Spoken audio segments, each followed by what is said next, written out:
Selamat pagi para siswa kelas 10 yang berbahagia. Selamat berjumpa. Setelah sekian lama kita tidak bertatap muka, kita akan belajar bersama-sama pada pagi hari ini. Materi kita tentang pengertian dan tujuan tata ruang kantor. Pengertian dan tujuan tata ruang kantor. Baik, kita simak bersama-sama. Nanti kalau ada pertanyaan-pertanyaan bisa ditanyakan langsung di Google Class. Bisa tuliskan pertanyaan-pertanyaan di situ. Selanjutnya nanti bisa kami jawab secara tertulis.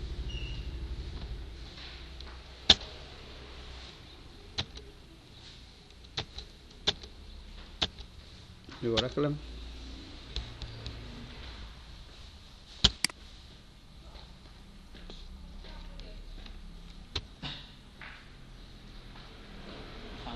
Baik, kita awali dengan istilah tata ruang kantor. Tata ruang kantor berasal dari bahasa Inggris, yaitu office layout atau sering disebut juga dengan layout saja.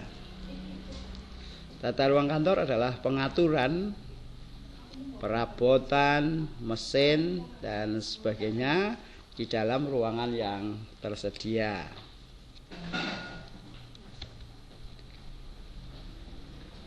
Menurut Dr. Anders T. Lianggi, tata ruang kantor adalah penyusunan alat-alat pada letak yang tepat serta pengaturan kerja yang memberikan kepuasan bekerja bagi para karyawannya.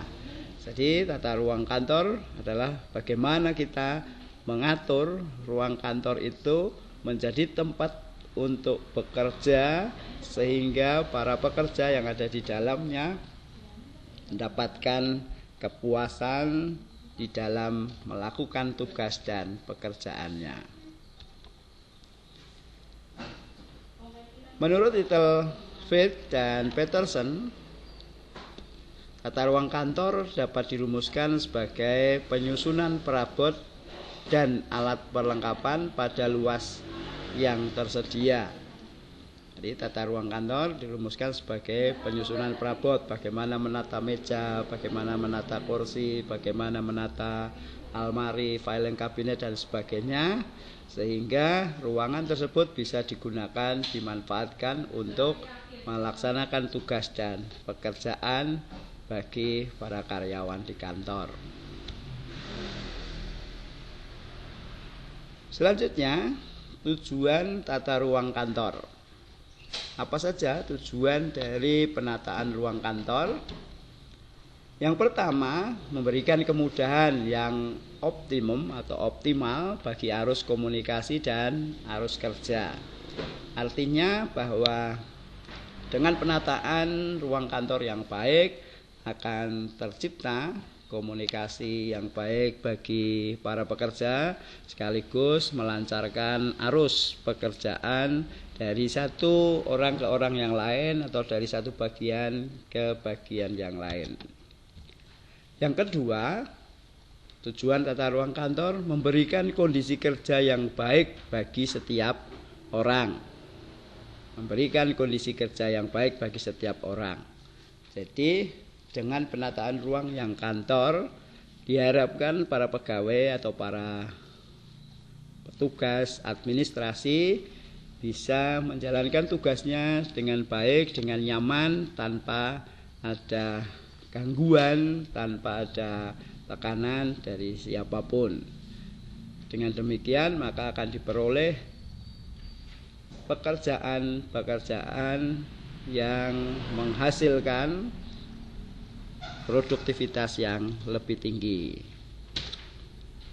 Yang ketiga, tujuan tata ruang kantor adalah untuk memudahkan pengawasan sehingga manajer dapat melihat staf yang sedang bekerja. Dengan tata ruang kantor yang baik, maka orang-orang atau karyawan yang sedang bekerja bisa diawasi baik secara langsung maupun secara tidak langsung. Yang keempat, tujuan tata ruang kantor adalah memberikan kemudahan yang tinggi kepada setiap gerakan karyawan dari meja ke meja. Memberikan kemudahan yang tinggi kepada setiap gerakan karyawan dari meja ke meja. Artinya bagaimana menata ruang kantor itu tidak menyulitkan bagi karyawan di dalam melaksanakan pekerjaannya, bahkan untuk memindahkan pekerjaan dari satu meja ke meja yang lain apabila pekerjaan-pekerjaan itu memang harus diselesaikan di beberapa bagian. Tujuan tata ruang kantor yang kelima yaitu menghindarkan diri dari kemungkinan saling mengganggu antara karyawan dengan karyawan lainnya. Maka diperlukan space yang cukup untuk para karyawan bekerja dengan baik sehingga mereka nyaman di dalam melakukan tugas dan pekerjaannya, merasa tidak terganggu dengan bagian yang lain.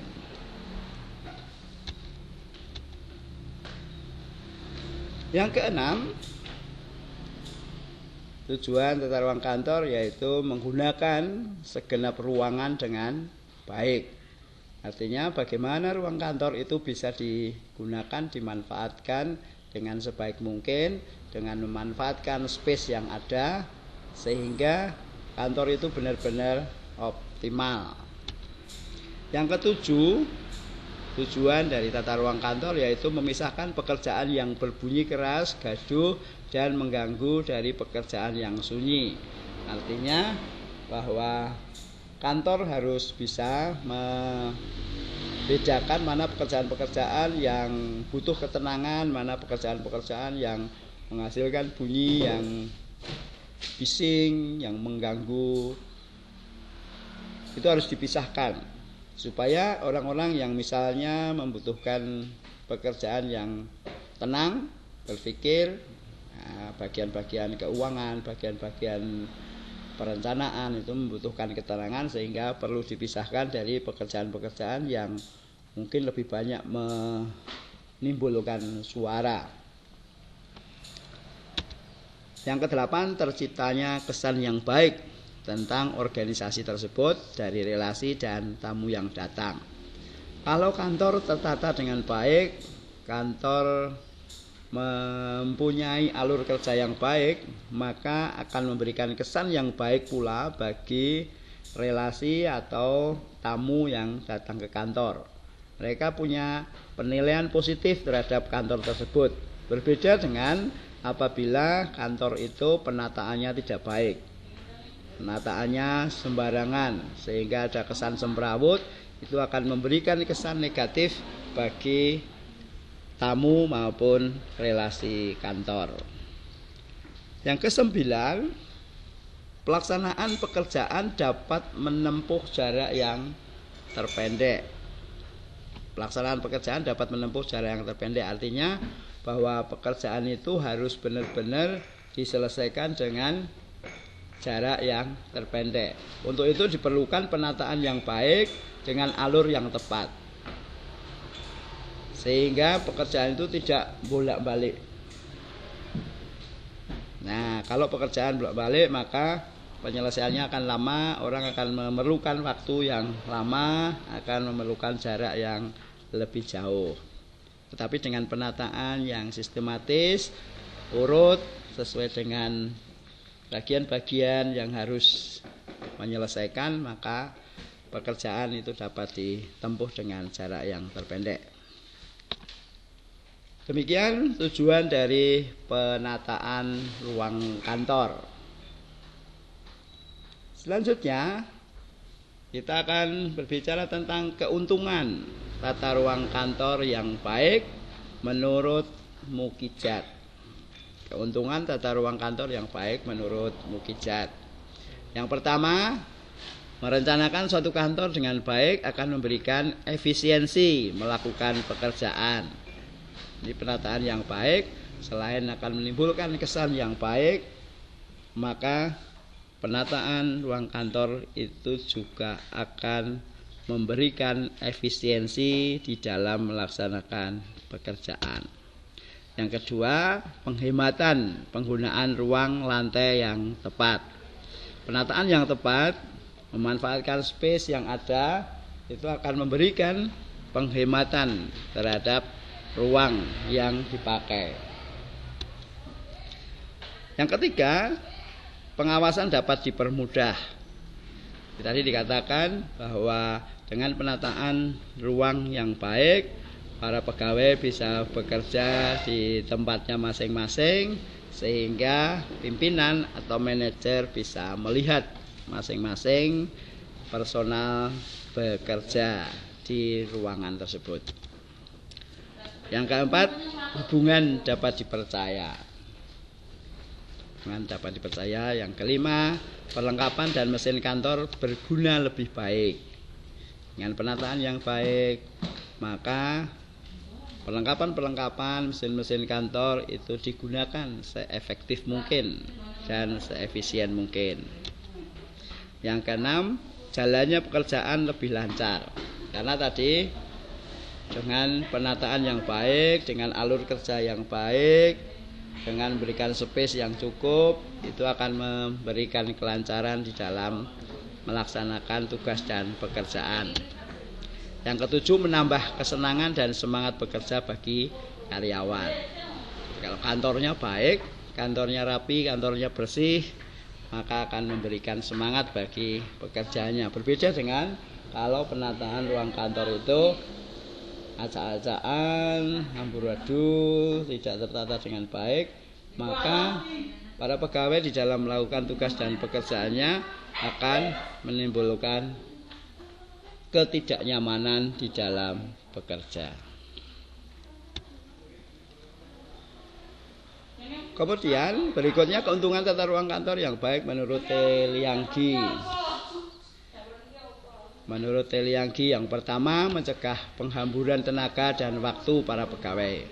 Mencegah penghamburan tenaga dan waktu kerja para pegawai karena jaraknya terpendek, alurnya sudah baik. Jadi dari satu ke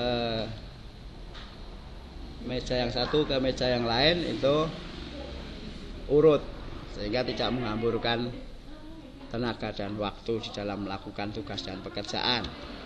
Yang kedua, menjamin kelancaran proses pekerjaan yang bersangkutan. Yang ketiga, mencegah para pegawai bagian lain terganggu oleh publik yang akan menemui satu bagian dengan bagian yang lain. Yang keempat, memungkinkan pemakaian ruangan secara efisien. Kemudian yang kelima, pengawasan mudah dilaksanakan. 6. Terciptanya suasana kerja yang menyenangkan. Demikian tadi tentang keuntungan tata ruang kantor yang baik. Selanjutnya kita akan masuk kepada asas-asas pokok dan prinsip dalam tata ruang kantor. Asas-asas pokok dan prinsip tata ruang kantor. Yang pertama, asas jarak terpendek. Perubahan tata ruang kantor pada asas ini maksudnya adalah penataan meja-meja dengan jarak antara meja tidak terlalu lebar, sehingga pergerakan antara karyawan dapat lebih cepat. Jarak antar meja atau unit yang jauh akan mengakibatkan perlunya beberapa langkah untuk mencapai ke meja yang lain, bandingkan dengan jarak meja yang tidak terlalu lebar, sehingga pekerjaan itu bisa mengalir dengan baik, tidak perlu jarak yang terlalu panjang, tetapi juga jangan terlalu mepet karena akan mengganggu pekerjaan yang lain atau penempatan arsip yang lain bisa bercampur kalau terlalu pendek. Yang kedua, asas rangkaian kerja. Asas rangkaian kerja, asas ini menempatkan para pegawai dan peralatan menurut urutan pekerjaan, menjadikan pekerjaan lebih cepat dan tidak membuat berseliweran pegawai yang lainnya karena pengaturan mejanya sudah runtut teratur. Jadi orang harus berpikir di dalam meletakkan meja-meja kerja para karyawan itu, kira-kira pegawai itu setelah dari pekerjaan dari meja A ke meja berikutnya itu bagian apa yang cocok. Nah, itu akan memberikan rangkaian kerja yang baik, rangkaian kerja yang urut. Jadi tidak harus melakukan persilangan di dalam melakukan pekerjaan-pekerjaan kantor. Yang ketiga, asas penggunaan segenap ruangan. Maksudnya adalah tidak ada ruangan atau luas ruangan yang tidak dimanfaatkan.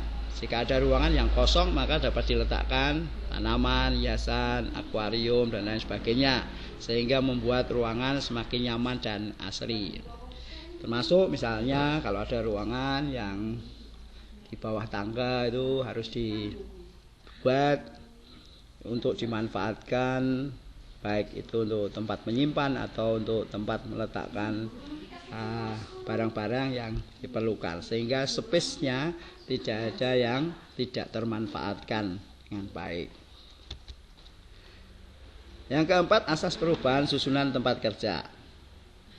Asas ini memungkinkan apabila di kantor itu ada perkembangan yang baik pada pekerjaan maupun pegawai tata ruang, sehingga dapat dirubah dengan mudah dan cepat, tetapi tidak mempengaruhi asas yang sebelumnya, yaitu asas jarak terpendek dan asas rangkaian kerja. Nah, tujuan dari asas perubahan susunan tempat kerja ini adalah untuk membuat orang atau pegawai itu tidak merasa bosan. Kalau tata ruangnya begitu-begitu saja, itu akan memungkinkan orang menjadi bosan di dalam kerja. Maka perlu ada perubahan. Sama juga kalau misalnya Anda di rumah, Anda punya kamar, itu suatu saat perlu dirubah susunannya, tempatnya, tempat tidurnya menghadap kemana, itu dirubah, kemudian tatanan hiasannya dirubah dan seterusnya. Itu akan memberikan kesan yang baik dan tidak jenuh apabila Anda berada di ruangan tersebut. Demikian 4 asas penataan ruang kantor. Asas jarak terpendek, asas rangkaian kerja, asas penggunaan segenap ruangan, asas perubahan susunan tempat kerja. Selanjutnya kita akan masuk pada prinsip-prinsip tata ruang kantor. Prinsip-prinsip tata ruang kantor. Prinsip yang pertama, pekerjaan harus mengalir terus-menerus, dapat mungkin dalam garis lurus. 2, bagian-bagian dan seksi-seksi yang berfungsi sama dan yang berhubungan harus ditempatkan secara berdekatan untuk mengurangi waktu bepergian. Jadi bagian-bagian yang sama, yang seasas, itu dikelompokkan menjadi satu bagian supaya mereka bisa bekerja di situ dengan baik tanpa harus banyak berpindah atau tanpa banyak mobilisasi orang di situ atau pegawai yang ada di situ. Yang ketiga, aliran pekerjaan harus sederhana sehingga dapat mengurangi hilir mudik pegawai dan penyampaian surat-surat dalam jarak yang paling pendek.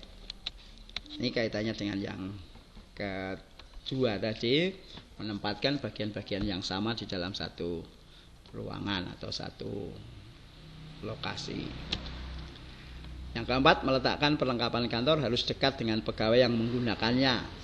Ini tujuannya adalah supaya para pegawai itu dalam melakukan tugas dan pekerjaannya apabila membutuhkan barang atau perlengkapan yang diperlukan, ya tidak harus beranjak dari tempat duduknya, tetapi ya cukup bergeser untuk mengambil barang atau hal yang diperlukan oleh pegawai tersebut. Ini akan mengurangi pergerakan sehingga efektivitas pegawai di dalam bekerja akan lebih baik daripada kalau barang-barangnya itu terletak jauh dari tempat kerjanya, sehingga kalau dia akan melakukan tugas pekerjaan dan membutuhkan alat atau membutuhkan barang, dia harus beranjak dari tempat duduknya, harus meninggalkan tempat duduknya untuk mengambil barang, kemudian kembali lagi dan seterusnya. Ini tidak efektif, nah, dan memerlukan waktu yang lama sehingga kesannya mundar-mandir terus. Yang kelima, pergunakan meja dan kursi dengan ukuran yang sama dalam sebuah ruangan. Ini untuk menimbulkan kesan yang baik, rapi gitu.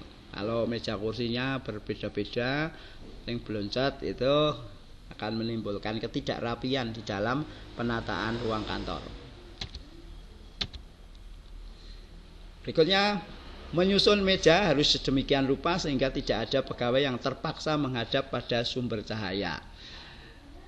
Sedapat mungkin penataan meja-meja kerja itu tidak menghadap langsung kepada sumber cahaya yang membuat pegawai tersebut merasa silau di dalam bekerja.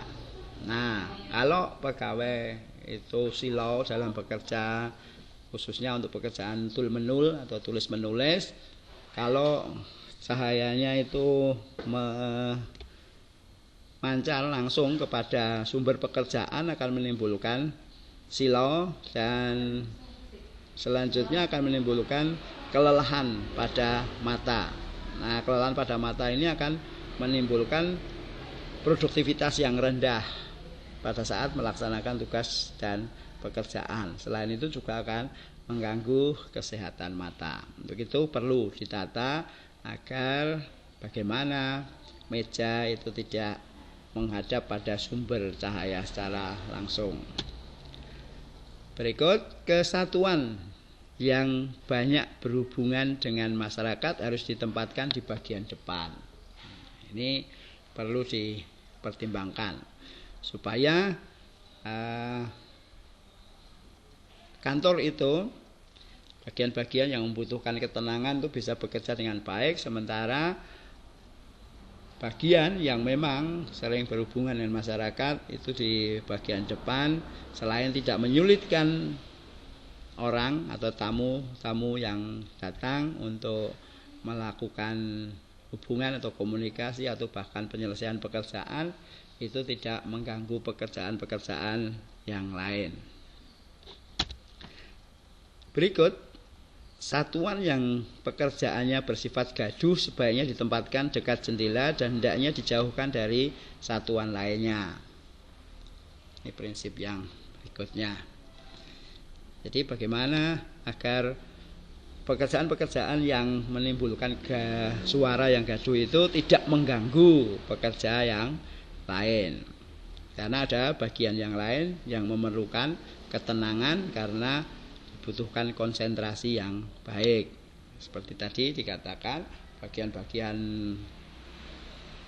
perencanaan, bagian-bagian yang banyak berhubungan dengan hitung-menghitung itu membutuhkan konsentrasi sehingga membutuhkan ketenangan di dalam ruangan. Berikut, hendaknya tempat arsip-arsip kantor berada pada dinding atau susun tangga yang mudah terjangkau oleh petugas, sehingga petugas itu tidak kesulitan untuk menemukan arsip-arsip yang diperlukan. Jangan terlalu jauh dari petugas atau pegawai.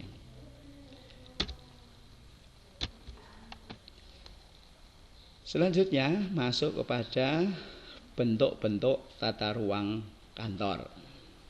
Bentuk-bentuk tata ruang kantor.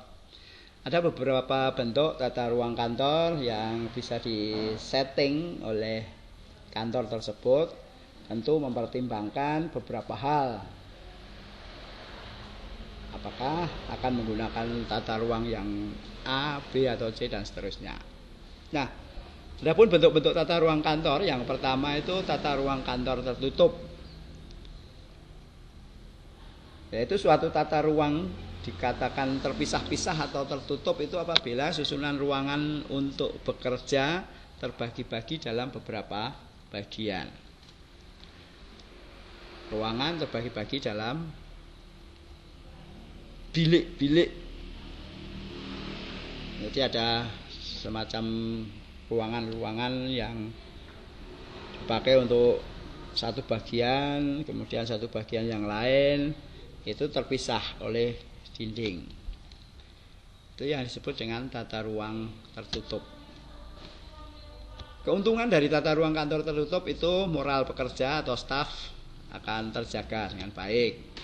Yang kedua, pekerjaan yang bersifat rahasia tetap terjaga Kemudian yang ketiga, menghindari gangguan dari pekerja satu ke pekerja yang lainnya, karena mereka bekerja di satu ruangan yang terpisah dari bagian yang lain. Yang keempat, pimpinan akan lebih tenang dalam mengerjakan tugasnya karena tidak terganggu oleh kegiatan para karyawan. Tentu pimpinan bekerja itu membutuhkan konsentrasi yang baik, membutuhkan pemikiran-pemikiran yang baik juga, maka sebaiknya ditempatkan di ruang yang terpisah. Ini menurut tata ruang kantor tertutup. Keuntungannya seperti itu. Nah, kelemahannya tentu kalau ada keuntungan atau kebaikan, tentu ada kelemahan-kelemahan. Kelemahannya yang pertama, pengawasan lebih sulit dilakukan karena terhalang oleh penyekat. Jadi kalau orang mau mengawasi ya harus masuk dari satu ruangan ke ruangan yang lain. Yang kedua, cahaya sulit masuk dan udara sulit beredar sehingga suasana lebih pengap dan gerah. Ya, ini tergantung dari besar kecilnya ruangan. Ya, besar kecilnya ruangan. Kalau ruangannya memenuhi syarat sebetulnya tidak terlalu mengganggu juga. Tapi kalau ruangannya terbatas, sementara pegawainya itu jumlahnya banyak, ini yang akan mengganggu. Ganggu terutama dalam hal sirkulasi udara. Yang ketiga, apabila diperlukan tukar tempat antara bagian yang satu dengan bagian yang lainnya, sulit dilakukan dan sulit merubah ruangan karena ruangannya sudah terkotak-kotak dengan sekat-sekat. Nah, kalau misalnya ada perubahan gitu, ini kesulitan. Kalau bagian yang satu mau dipindahkan ke bagian yang lain, sementara ruangannya tidak sama, ini juga akan membuat kesulitan bagi penataannya. Yang keempat, kelemahannya adalah apabila terjadi penambahan pegawai atau alat-alat kantor ataupun perubahan mengenai proses penyelesaian suatu pekerjaan, agak sulit menampungnya.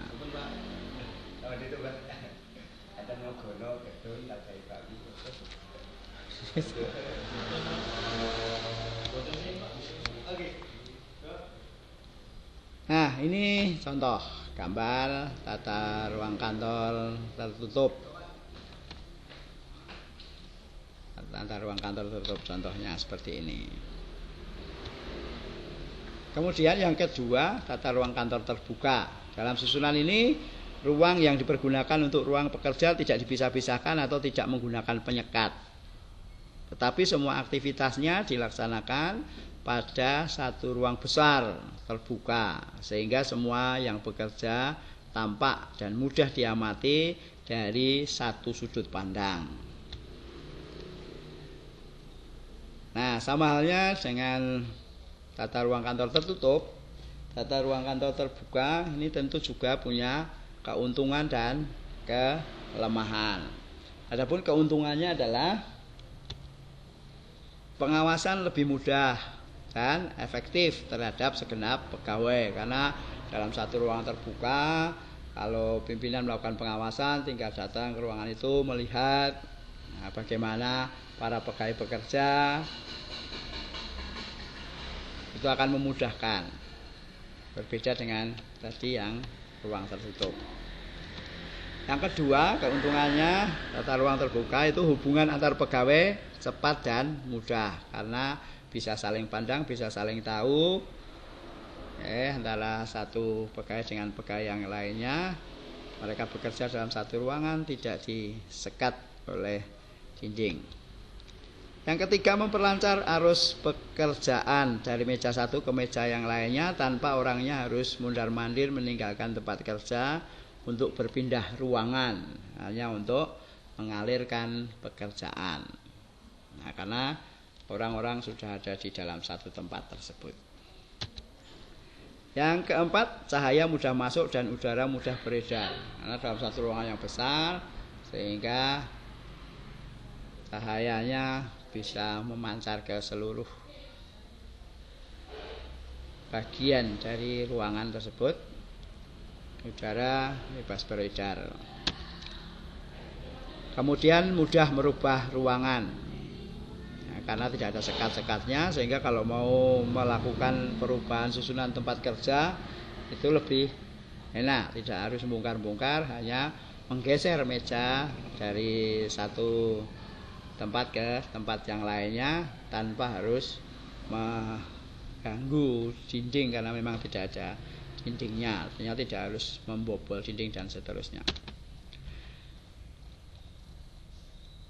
Yang keenam, keuntungannya adalah perubahan organisasi menyebabkan perubahan tata ruang kantor dapat dilayani dengan cepat dan luwes.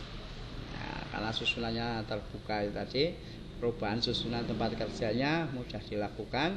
Kalau ada penambahan pegawai juga mudah untuk menempatkannya. Yang ketujuh, apabila terjadi penambahan pegawai atau alat-alat kantor akan agak sulit menampungnya karena ruangan terbatas itu tadi.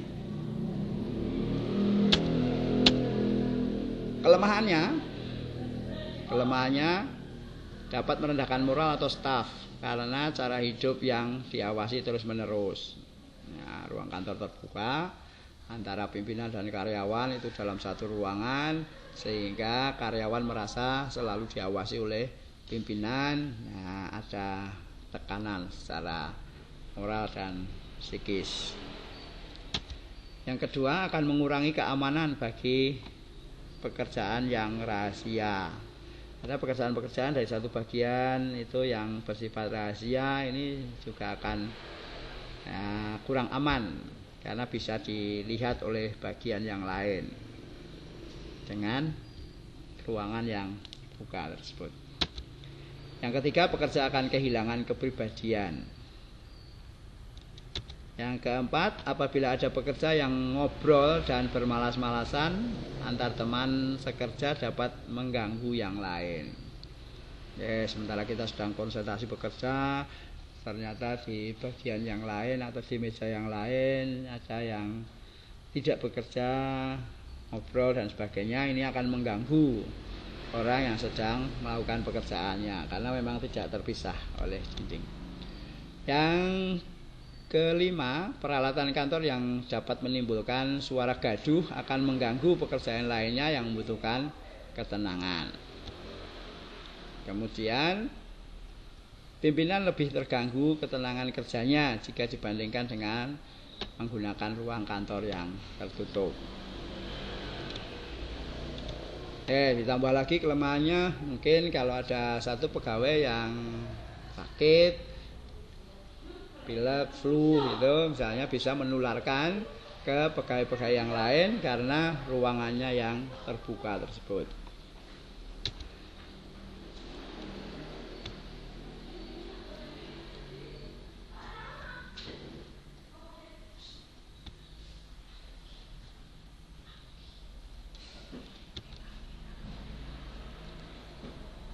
Nah, ini contoh tata ruang kantor yang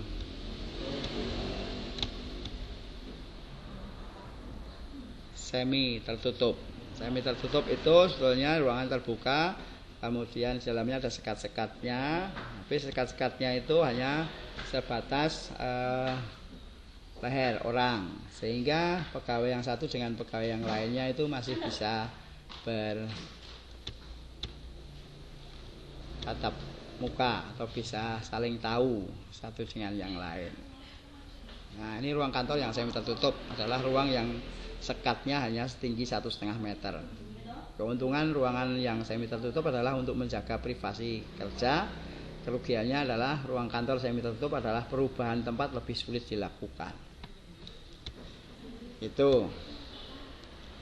Kemudian yang berikutnya, tata ruang kantor berhias atau berpanorama, bertaman, atau lebih dikenal dengan istilah landscape officer. Adalah ruangan untuk bekerja yang dihiasi oleh taman, dekorasi dan lain-lain. Bentuk ruangan kantor berhias ini mengusahakan agar lingkungan ruangan perkantoran nampak seperti pemandangan alam terbuka dan benar-benar merupakan lingkungan yang nyaman menyenangkan dan ekonomis dalam pemanfaatan ruangan. Keuntungannya, tata ruang kantor berpanorama, yang pertama para pegawai akan merasa nyaman dan betah bekerja. Yang kedua, ketegangan saraf dapat berkurang atau dihindarkan. Yang ketiga, kebisingan dan kegaduhan dapat berkurang atau dihindarkan. Yang keempat, produktivitas kerja dapat meningkat. Pekerjaan dilaksanakan dengan efisien sehingga tujuan organisasi dapat mudah dicapai. Sedangkan kerugian dari tata ruang kantor berhias atau berpanorama ini, yang pertama biayanya cukup tinggi untuk mengadakan taman atau dekorasi lainnya. Yang kedua, biaya pemeliharaan tinggi. Biaya pemeliharaannya tinggi. Kemudian yang ketiga, memerlukan tenaga ahli yang tidak mudah dan tidak murah. Tenaga ahli tidak mudah sekaligus tidak murah untuk membuat ruang kantor berpanorama atau berhias. Ini contoh ruangan kantor berpanorama berhias. Ya, lebih menimbulkan kenyamanan bagi para pekerja atau pegawai di dalam kantor tersebut. Baik, selanjutnya kita bicara tentang lingkungan fisik kantor. Salah satu yang harus diperhatikan dalam perencanaan gedung atau fisik kantor adalah lokasi. Di samping itu, faktor-faktor penting yang harus didapat perhatian adalah faktor lingkungan. Apabila kehadiran suatu kantor tidak dikehendaki oleh lingkungan masyarakat, maka kantor tersebut tidak akan dapat bertahan lama dan akhirnya akan mati. Karena itu pula faktor ini yang harus diperhatikan untuk kita membuat kantor, memperhatikan lingkungan fisik kantor. Nah, yang perlu diperhatikan di dalam membuat suatu kantor adalah bagaimana pengembangan kantor di masa yang akan datang.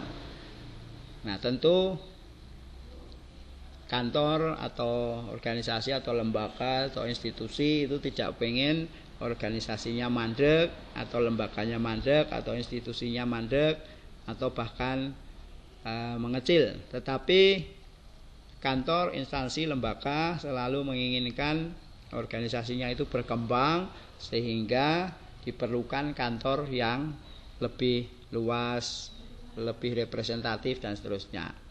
Untuk itu perlu berpikir bagaimana pengembangan kantor di masa yang akan datang, bisa dikembangkan atau tidak. Ini perlu. Jadi master plan-nya perlu dibuat. Yang kedua, gambaran perkembangan wilayah di masa yang akan datang. Di dalam menentukan tempat atau ruang kantor, orang juga harus berpikir tentang bagaimana perkembangan wilayah di masa yang akan datang. Apakah perkembangannya baik atau tidak? Kira-kira prospeknya itu seperti apa? Itu yang perlu dipikirkan.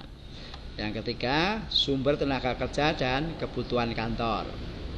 Sedapat mungkin mencari lokasi atau kantor itu yang tersedia sumber tenaga kerja yang cukup dan kebutuhan kantor yang cukup.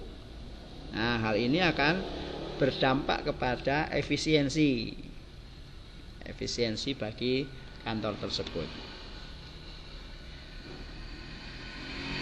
Nah, sedapat mungkin juga pilih tempat yang udaranya segar, bersih, segar gitu. Sehingga kantor itu akan nyaman.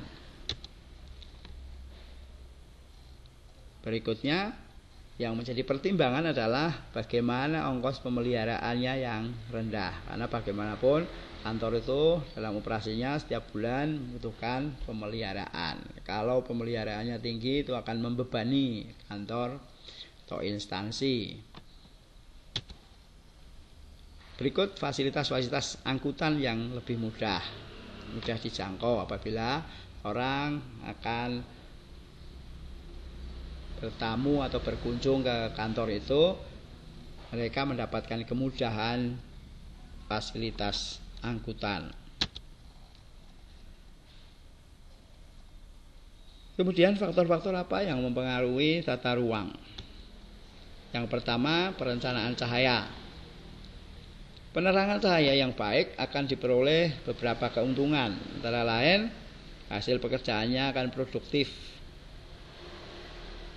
atau produktivitasnya bertambah. Yang kedua, kualitas pekerjaan lebih baik. Yang ketiga, kesalahan-kesalahan itu dapat dikurangi karena cahayanya yang baik tidak menimbulkan silau bagi mata para pegawai yang sedang melaksanakan tugas dan pekerjaannya. Yang keempat, semangat kerja pegawai lebih baik. Yang kelima, mengurangi ketegangan dan kelelahan. Kalau kita bekerja pada cahaya yang terlalu terang atau terlalu redup, itu akan menimbulkan ketegangan dan kelelahan pada mata. Sehingga di dalam suatu ruangan perlu diatur, ditata pencahayaan yang baik, pencahayaan yang cukup bagi para pegawai. Jangan terlalu redup, tetapi juga jangan terlalu terang, sehingga pekerjaan-pekerjaan itu nanti tidak akan menimbulkan, atau cahaya itu tidak akan menimbulkan ketegangan dan kelelahan mata. Kemudian prestis lebih baik untuk perusahaan. Dengan pencahayaan yang baik itu, prestis itu ya harga diri dari sebuah perusahaan itu menjadi baik. Yang kedua, selain perencanaan cahaya, yang perlu diperhatikan adalah perencanaan warna. Dengan menggunakan warna yang tepat dan baik juga akan diperoleh keuntungan bagi sebuah kantor. Yang pertama, kantor menjadi tampak menyenangkan dan menarik pandangan. Yang kedua, mempunyai akibat yang tidak langsung terhadap efisiensi dan produktivitas kerja. Kalau kita salah di dalam memberikan warna pada dinding kantor, itu biasanya juga bisa menimbulkan kelelahan kerja para pegawai atau menimbulkan kesan panas bagi pegawai. Contohnya kantor dicat dengan warna merah, itu akan menimbulkan kesan panas. Nah, kantor sebaiknya dicat dengan warna-warna yang adem, warna-warna hijau muda, warna-warna biru muda dan seterusnya. Itu akan memberikan kenyamanan bagi para pegawai yang bekerja di dalamnya. Yang ketiga, mencegah kesilauan akibat cahaya yang berlebihan. Kemudian memelihara kegembiraan, ketenangan dan semangat bekerja pegawai. Mengurangi rasa tertekan sehingga pegawai merasa tidak lega atau bebas. Ada warna-warna tertentu yang memberikan kesan menekan. Nah, para ahli membedakan 3 warna pokok, yaitu warna merah, warna yang menggambarkan panas dan kegembiraan dalam kegiatan kerja. Warna merah dapat digunakan bagi alat untuk merangsang panca indera dan jiwa agar semangat dalam melaksanakan suatu pekerjaan. Yang kedua, warna kuning adalah warna yang menggambarkan kehangatan matahari dan berfungsi untuk merangsang mata dan saraf, sehingga dapat menimbulkan perasaan riang gembira dengan melenyapkan perasaan tertekan. Yang ketiga, warna biru sebagai warna dari langit dan samudera yang menggambarkan ketentraman dan keluasan. Warna ini mempunyai pengaruh mengurangi ketegangan otot-otot tubuh dan tekanan darah. Menurut Nadine Todd mengatakan bahwa warna memberikan pengaruh terhadap tamu yang datang. Di antaranya kepercayaan terhadap kantor, efisiensi atau produktivitas, moral. Nah, itu menurut Nadine Todd. Kepercayaan terhadap kantor itu dipengaruhi juga oleh bagaimana kita memilih warna untuk kantor kita.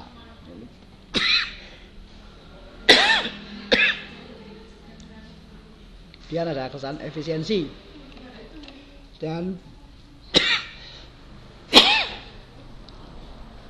produktivitas moral. Nah, selain perencanaan cahaya, perencanaan warna, yang ketiga perencanaan udara. Dengan pengaturan udara yang tepat dan baik, maka diperoleh keuntungan-keuntungan, diantaranya kenyamanan bekerja pegawai terjamin, produktivitas kerja yang lebih tinggi, kualitas pekerjaan yang lebih baik, semangat kerja yang lebih tinggi, kesehatan pegawai terpelihara dengan baik karena sirkulasinya baik, udara itu tidak pengap, tidak menimbulkan panas. Kesan yang lebih baik dari para tamu. Selanjutnya yang keempat, perencanaan suara. Perencanaan suara, dengan suara gaduh akan mengakibatkan gangguan mental dan saraf bagi pegawai, kesulitan mengadakan konsentrasi, kesalahan yang lebih banyak, dan kelelahan yang bertambah. Semangat kerja pegawai berkurang karena merasa bising kalau berada di tempat yang gaduh. Nah, perencanaan suara ini juga harus diatur dengan baik. Salah satunya tadi dengan menata tempat-tempat kerja yang menimbulkan suara itu dipisahkan dari pekerjaan-pekerjaan yang membutuhkan ketenangan. Nah, untuk mengatasi faktor suara yang sering muncul sehingga mengurangi efisiensi kerja para pegawai, maka perlu diperhatikan hal-hal sebagai berikut. Yang pertama, langit-langit atau dinding ruangan dipakai lapisan-lapisan penyadap suara, bukan penyedap, tapi penyadap suara. Yang kedua, mesin-mesin tik itu di bawahnya diberikan alas karet busa tipis itu supaya mesin itu tidak menimbulkan suara.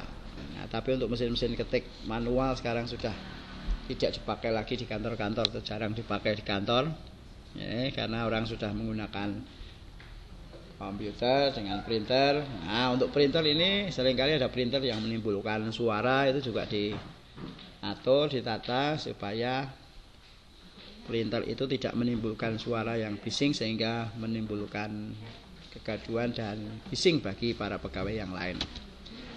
Yang ketiga, pesawat telepon dibuatkan bilik kecil yang tertutup rapat sehingga suara telepon itu tidak terdengar dari luar, atau juga keamanan pembicaraan, kerahasiaan pembicaraan itu juga bisa dijaga. Berbeda dengan kalau telepon itu berada di ruang yang terbuka. Yang keempat, lantai-lantai ruangan sebaiknya diberikan alas karet atau semacam tegel dari bahan yang tidak banyak meneruskan suara.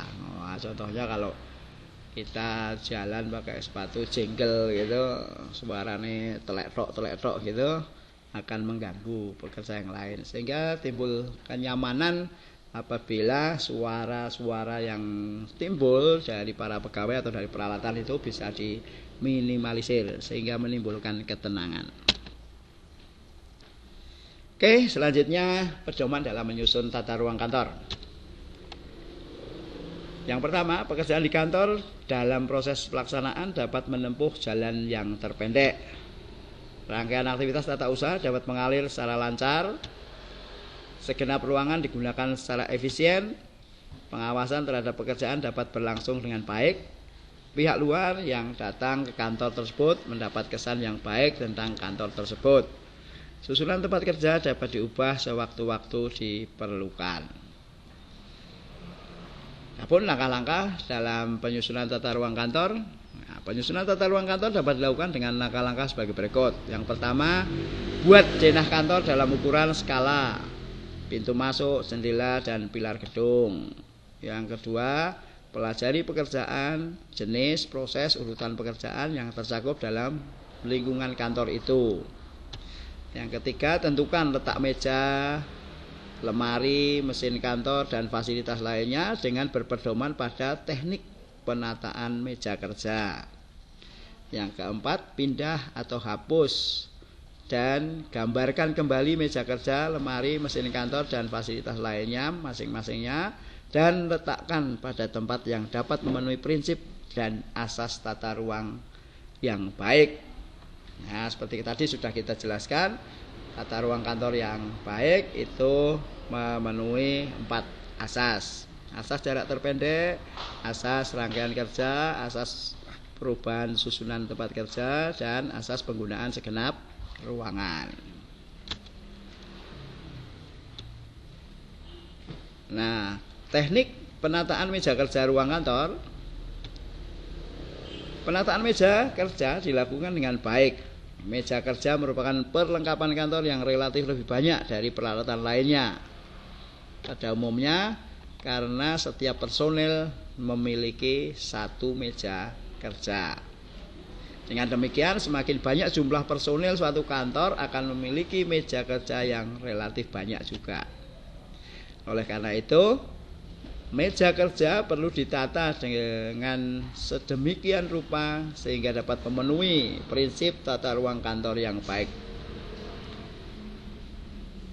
Teknik penataan meja kerja dapat dilakukan dengan cara sebagai berikut. Yang pertama, meja kerja sebaiknya disusun menurut garis lurus.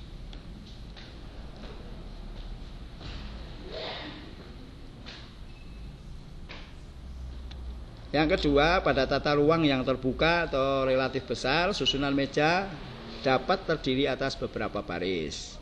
3, di antara baris meja dan blok suatu baris dengan blok baris lainnya perlu disediakan jarak untuk lalu lintas personel, atasan maupun orang lain yang sedang mendapatkan pelayanan.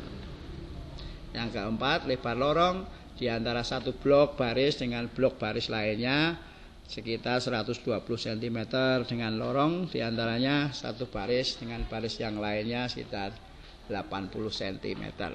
Kenapa diatur seperti itu? Ya, supaya apabila ada perjalanan pegawai yang harus bersimpangan itu tidak menyulitkan. Yang kelima, meja untuk pimpinan dalam suatu ruang terbuka ditempatkan di belakang menghadap searah dengan personil atau di depan personil berhadapan dengan personil.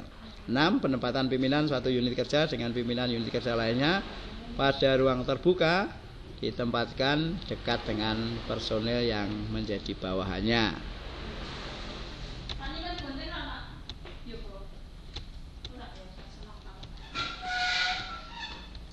Oke, saya kira sampai di situ dulu penjelasan saya. Nanti kalau ada pertanyaan-pertanyaan silahkan ditulis di Google Classroom, dikirim. Kemudian pertanyaan-pertanyaan bisa kami jawab di kelas. Terima kasih, selamat pagi. Sampai jumpa pada pertemuan berikutnya. Tuhan memberkati.